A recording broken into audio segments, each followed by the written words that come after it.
Hello friends, as you are aware, we are running a series of discussions on 19th century short stories, and today's author is the great novelist of the 19th century, Charles Dickens.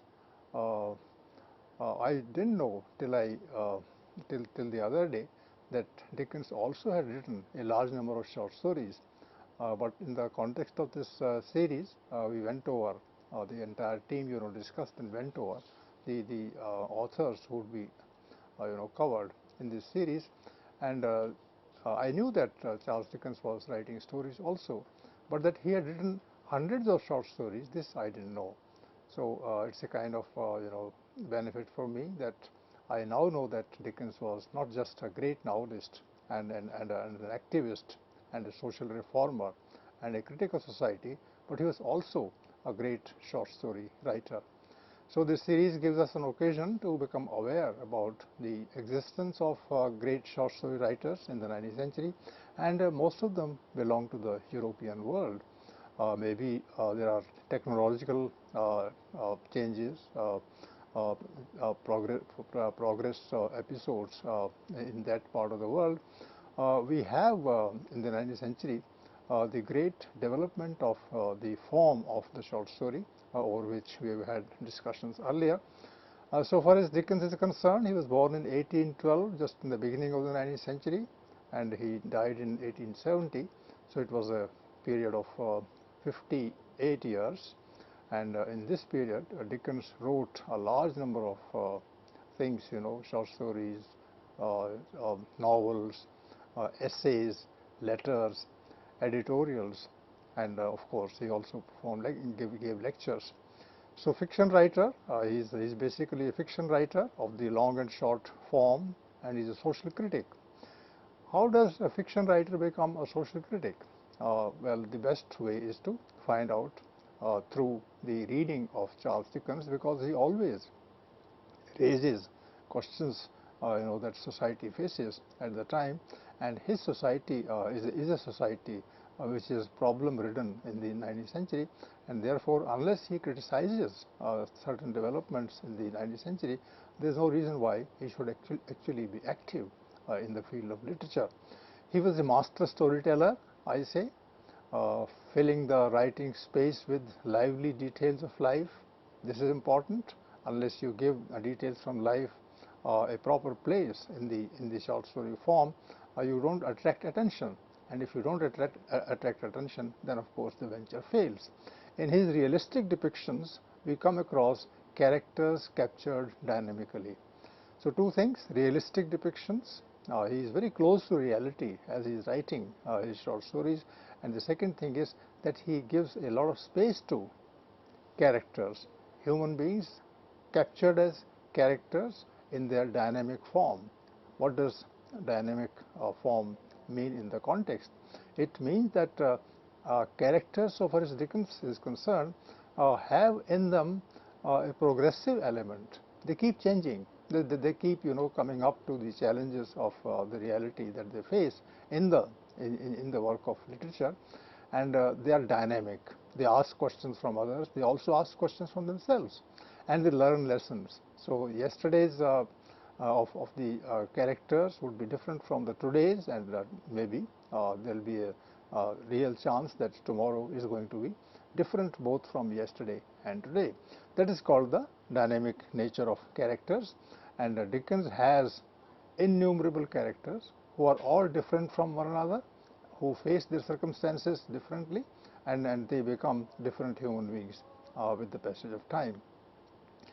Dickens gained immense popularity among the reading masses of his time because he was writing short stories and he was writing novels, and novels afford entertainment, afford amusement, add to our knowledge, make interesting references to the society in which people live as readers, and therefore he gained immense popularity there. Apart from the novels that made him famous, he wrote hundreds of short stories, as I already told you, and lectured extensively. So Dickens would not confine himself just to the page, where he would, present word pictures.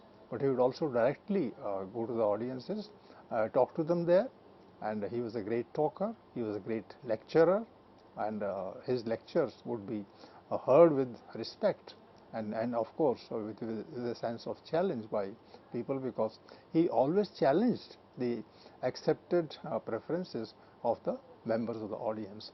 He actively engaged with issues of education and worked tirelessly for social reforms. Two things here: education. Education is really very important for a society to develop, because education means that you are in touch with not merely the things that in which you take part, but also in the ideas, and you know, ideas exist not only with reference to the present, they also exist with reference to the past. In fact, the past authors are available to us in the written form. So we have the past authors, we have the present authors, we compare the two, and we come to our own conclusions. So that is what education is. Education actually adds to our knowledge, and in fact makes us capable of producing knowledge ourselves with the help of our reading about yesterday and about today. So that is what education is, and it's so central to the progress of society that people like Dickens would campaign for it. We would run, you know, a kind of series of discussions for the benefit of the audience, and there would very soon, you know, it would so happen that schools and colleges would be established all over the world, particularly in Europe, then in the rest of the world, and educational institutions come up, and those educational institutions employ experts, scholars, great readers, even writers to go to the classroom and talk to the audience directly. And you know, there's nothing like the experience of a student in a classroom, because there the student is face to face with a person who has known better, who is age-wise and knowledge-wise senior to the people in the classroom, and then there is a discussion, and maybe the things that the teacher says do not you know, have a kind of you know, link with what the people generally in the classroom think, and therefore the clash of ideas begins. That is what education is. And he also was working all the time for social reforms. His novel A Tale of Two Cities is a fine example of historical fiction. I particularly mention this novel. There are a large number of novels, and much more famous than this novel that Dickens wrote, but I tell you about this novel briefly, that this novel is it talks about, it presents the circumstances of the French Revolution, and how, you know, different sections of the French Revolution took part in the social change that was actually happening at the cost of the monarchy in France at that time, and how many people participated in it, how many people suffered, how many people took courage in both their hands, came out onto the streets and fought, pitched battles with the armies and with the forces of the state. All that is depicted so very graphically by Dickens's novel, A Tale of Two Cities. And he was telling a tale. Tale means a story. Tale means something that somebody has told somebody else, and the writer, the novelist who writes a novel like this takes in cognizance all those different descriptions and weaves a pattern of fiction that will finally become the novel. So this novel is very educative from that point of view. So you are not merely entertained, you do not merely get pleasure out of reading about the French Revolution. You also gain a great amount of knowledge about why people took part in the French Revolution, what, you know, inspired them to come onto the street, and what changes finally occurred on the basis of the struggles that people of France at that time waged. So the tale is told through characters. The characters are imaginatively drawn, and these people actually may not have existed under those names that the author gave, but then the writer picks up the characters from actual life situations, gives them a different name, and then weaves a tale around them. So if you have to you know, read something about the French Revolution, the best way is to approach this novel.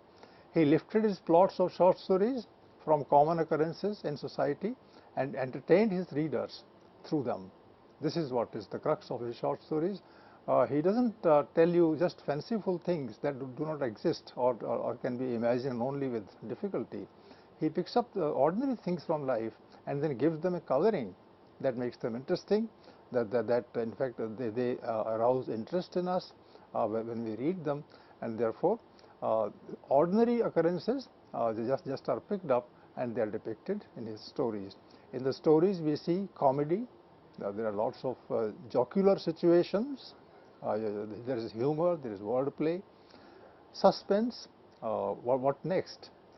Generally, you are led from one detail to another, and your curiosity is aroused, and that's called suspense.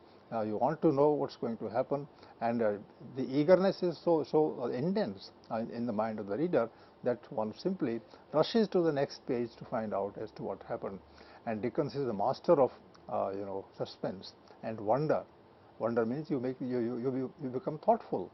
You start thinking about what you read, and your imagination becomes active, and finally the answer comes. It may not come at all, but then that state of mind which is called wonder, that state of mind is in itself quite invigorating. It gives vigor, it puts vigor into our thoughtful actions. Invariably, his stories carry a message of hope. Dickens is not a writer of pessimism, even though there are lots of things which are difficult to tackle in life, and Dickens is sharply aware of them. And some of the scenes that it depicts are very tragic also. But then Dickens knows in his heart of hearts that these things can actually be understood in their proper form, and somebody sometime will take courage to intervene in them and will come up victorious. So that is called the message of hope, and Dickens gives this hope all the time in all his writings. Satire and irony are the strong points of his writing, where he specifically targets the privileged for their arrogance and vanity. His lines are very clearly drawn. He is for people, some people, and he is against some people. And he is for people who are hardworking, who are honest, who are sincere, who are genuine, and he is full of satire, satirical sharpness against those who are privileged, because the privileged people do not think. They only believe that the person standing next to him somewhere is inferior to him, and therefore there is a kind of arrogance, there is a kind of one-upmanship, there is a kind of vanity in the person, and Dickens ridicules that, attacks that with irony and satire. However, that does not happen in the story we discuss here. I am talking in general about the stories that Dickens wrote, and this one that we have picked up for discussion, the Signalman, this story doesn't have that kind of satire. It is full of pathos, it is full of seriousness, but then satire and irony are the strong points of his writings in general. Dickens' attitude towards the controller of destiny of the people, so to say, places him on the side of the poor and underprivileged. This I have discussed just now, that he takes sides. He's a writer of partisanship. He is not a writer of neutrality. He is not a writer of that empty objectivity. He knows what he has to say, and he also knows what he has to attack, what he has to critique, what he has to reject, and therefore his attitude is that of a social critic. So towards controllers of destiny. Now, who are the controllers of destiny? The people who occupy the state, and the purpose of the state being to protect the interests of a minority of people in society. They are controlling our destiny. They are controlling our life. They are controlling our ways of thought, and therefore Dickens would keep this in mind, and he will take the side of the poor and the underprivileged. It is for this reason that he also earns a great deal of respect from the readers whom he inspires to think differently. His story titled The Signalman presents a character away from the humdrum of society. doing his job with sincerity and commitment. This is to be kept in mind if you have to understand the story, if you have to interpret it in the proper sense, then you will realize that it is a character-based story. There is a person who looms large in society. He has his problems. He comes from the poorer masses. He's disturbed all the time, and he's worried. And his worry and his sense of disturbance is captured so well, so sharply in this story. And why is Dickens sympathetic to this man? I've already said that this person does the job assigned to him seriously and sincerely, and such a person should always gain, praise and appreciation from the writer, and he successfully does it. Dickens seems to be just sitting next to him as an author, as a narrator, for this reason itself. In the story, there are two main characters, the signalman and the author narrator. Signalman is the person who is at the center of interest in the story, and then the other character is the author narrator. Dickens himself, in first person singular, using the word I, is telling us about the signalman. So Dickens, as an author narrator, is telling us what happened, what he saw, how he interpreted, how he questioned this person, what kind of pleasure or empathy he showed, while writing this story. All this that is clearly depicted, mentioned in the story.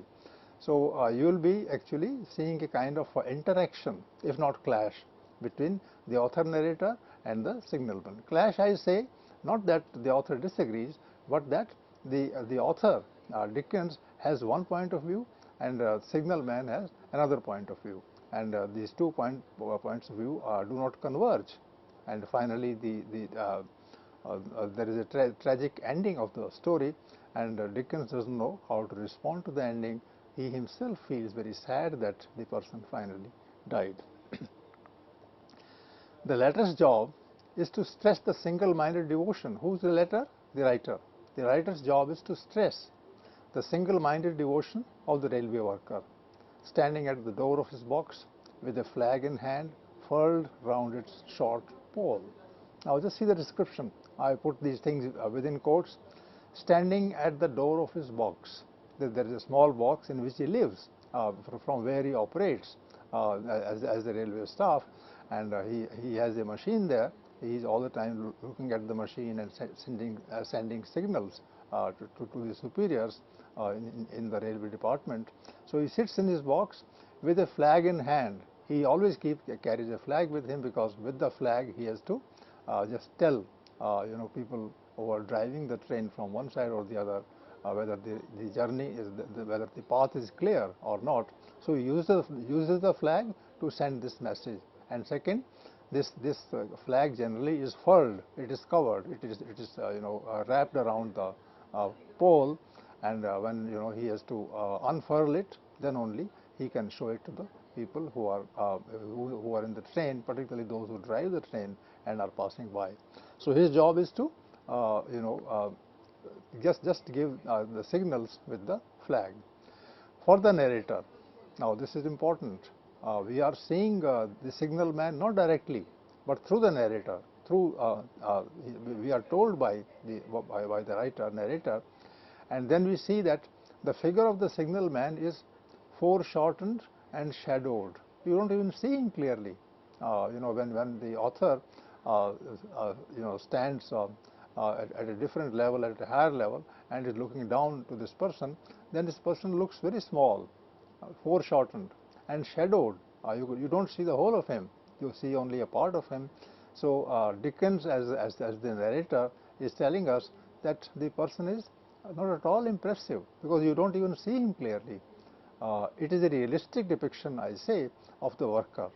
Workers generally are not seen in life. They are all the time at work. You only see how things happen, but do you ever see who is doing actually things for us, to give us facilities? So workers are seen very little in life, and but Dickens shows that this person also all the time hides behind his work, hides behind his tools, hides behind the various things that he uses. and he impresses only through his effort. So when the effort is done, when the work is done, then you realize that somebody did it. And when somebody does it, then you start thinking about that person, and you also become sympathetic, you also become appreciative of the effort that is put in by the person. And the job is important, not the important job he performs. So therefore, the job is separated from the effort. He is doing it, and he is doing it to perform a job, but then we only see the job, we don't see the effort. So that's the kind of tragedy that workers generally have in their life, that their effort is seen, but the role that they perform in society, in their jobs, that is appreciated very little. Why is it so? And this is the question that we have to go into. I say that the writer is conscious. The writer knows what he's doing. The writer is not telling us anything and everything that interests him. In fact, the writer is deliberate in all the acts of writing. So it's a deliberate act of the author that he will not show you the signal man very clearly for quite some time.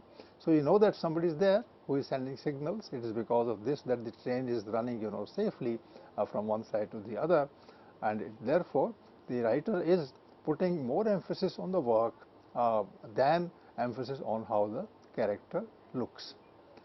Who underplays the man's life? So the man's life is underplayed. It's not shown very clearly, and there is a reason behind it, and the reason is giving out the impression of ordinariness. All of us are ordinary people. The author knows that we are ordinary people, but do they do our ordinary jobs? No.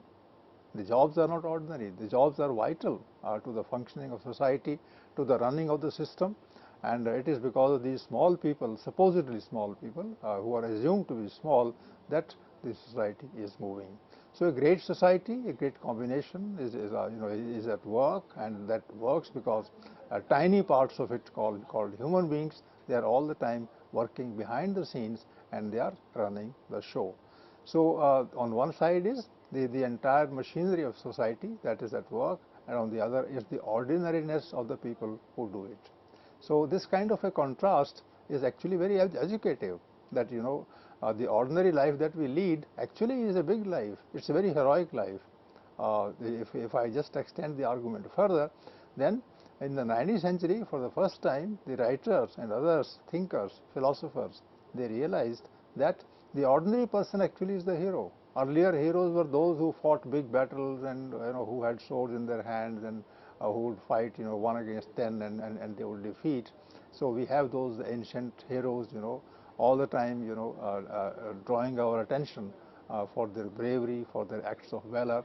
That is not the case so far as the 19th century is concerned. So in the 19th century stories generally, and particularly in the case of Dickens, what you know is that the person looks ordinary, but he is not ordinary. The person looks unheroic, but actually he is heroic, and his heroism is seen less, but then for that reason it is not less. Actually it is more. They are the genuine heroes. Then I say later, as the story unfolds, we are face to face with a genuine human being. Genuine human being is different from a person who appears to be good or still better, because a genuine person is one in whom combine the ideas and the practice beautifully. That is called a genuine human being. So if you are good, then you are good not because you utter good words. You are good because the thing that you do is meant to benefit people who come in touch with you, or who are at the receiving end of your effort. So that's a genuine human being. The person is truthful. The person tells you sincerely what he believes. The person wants to help you in situations of distress. So all this is the indication of genuineness in a person. And they are deeply engrossed in, like this person who is deeply engrossed in his duty to protect the railway from harm. What is his job? His job is to just send signals to the drivers of the train, and those signals operate exactly in the exact sense. That's why the trains are become very, very safe way of going from one place to another. And this protection of the railway from harm, this is a heroic job, and this is to be done genuinely, with effort, with concentration. You can't have lapse of concentration when you are at the duty, and this person, signal man, always has his eyes fixed on the coming train, the messages, the answer that he has to give to the superiors, to the other people who are the part of the system, and that's how he's earning his bread, and he's earning the bread the hard way. He works hard. He's all the time is busy sending the signals, the right kind of signals, which requires also mental effort, that is not seen by ordinary people. But then you know that when the signal is sent, then the person is precisely sending a message which is going to be read properly. It should be read properly by the other person at the end. Otherwise, if it's read wrongly, then disasters can happen. Dickens introduces at this stage in the story, when he's talking about this character, the sense of mystery. Now, without mystery, you can't think of Dickens. He always arouses your interest. The reader wants to know more about the hidden aspects of life, and this mystery is at the center of this short story. The looks of the railway worker fill the narrator with wonder. The railway worker is not seen very clearly. His face is half shown, and the person is not expressing any emotion. In fact, he is expressing only a bit of sense of disturbance, and that makes us wonder. We start thinking as to why he is distressed, why he is disturbed. Who notices many abnormalities in the figure of the former. The author narrator somehow feels uncertain about this man. What is ailing him? What is disturbing him?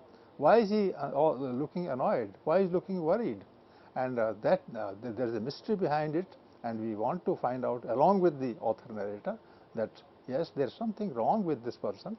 He is facing a difficulty, a problem, and that's why he is disturbed. And let's find out, with the help of the author narrator, the difficulties that the person is facing inside his mind, and that will in fact make us wiser when we come to know that this is actually the case with the person who is facing some problem, and he is worried. Thank you.